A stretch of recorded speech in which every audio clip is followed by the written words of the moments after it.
விழுப்புரம் மாவட்டம் மேல்மலையனூர் அருகே உள்ள ஊராட்சி ஒன்று பிளாஸ்டிக்கை தவிர்த்து அடிப்படை வசதிகளுடன் சமூக நல்லிணக்கத்திற்கும் எடுத்துக்காட்டாக விளங்கி வருகிறது.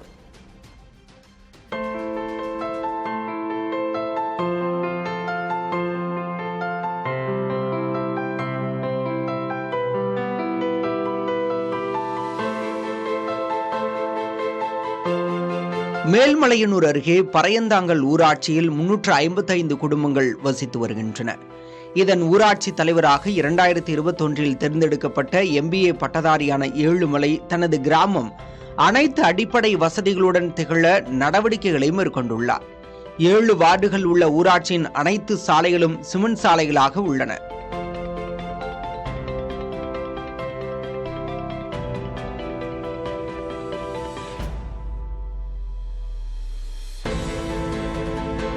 ஒவ்வொரு வீட்டிற்கும் தனித்தனியே குடிநீர் இணைப்பு வழங்கப்பட்டு 24 மணி நேரமும் குடிநீர் வழங்கப்படுவதுடன் தனித்தனியே கழிப்பறைகளும் கட்டித்தரப்பட்டுள்ளன.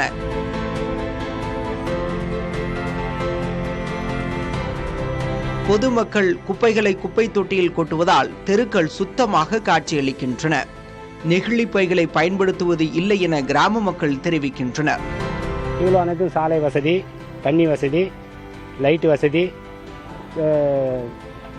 பேப்பர் இல்லாத தூய்மை, பிளாஸ்டிக் இல்லாத பாரதமாக தூய்மையாக ஆள் போட்டு அதுக்கும் செய்கிறாரு. சிறப்பாக அருமையாக பணிபுரிகிறார். 40 ஆண்டாக வந்த தலைவர் யாரும் செய்யலை. இதுபோல் 54 பஞ்சாயத்தில் இந்த தலைவர் செய்திருக்கிறார். கடந்த 3 ஆண்டுகளில் பறையந்தாங்கல் ஊராட்சியிலிருந்து காவல் நிலையத்தில் ஒரு வழக்கு கூட பதிவாகவில்லை என்பது குறிப்பிடத்தக்கது. சிமெண்ட் சாலை, கண்காணிப்பு கேமரா என பல்வேறு நவீன கட்டமைப்புகளுடன் காணப்படும் பறையந்தாங்கல் ஊராட்சி ISO தரச்சான்றுடன் மாநில அரசின் சமூக நல்லிணக்கத்திற்கான விருதையும் பெற்றிருக்கிறது. அனைத்து தரப்பட்ட மக்களையும் ஒன்றிணைத்து சமத்துவ அடிப்படையில் நம்முடைய ஊராட்சியில் உள்ள அனைத்து பொதுமக்களையும் மிகவும் சிறப்பாக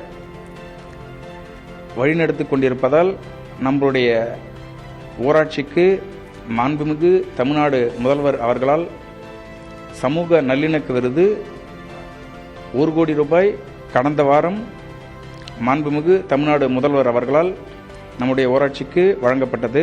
முற்போக்கு சிந்தனை கொண்ட ஊராட்சி தலைவரின் செயல்பாடுகளால் ஒரு ஊராட்சி தற்போது நவீன வசதிகளுடன் பிற ஊராட்சிகளுக்கு முன்மாதிரியாக திகழ்கிறது. புதிய தலைமுறை செய்திகளுக்காக ஒளிப்பதிவாளர் சீமோனுடன் செய்தியாளர் காமராஜ்.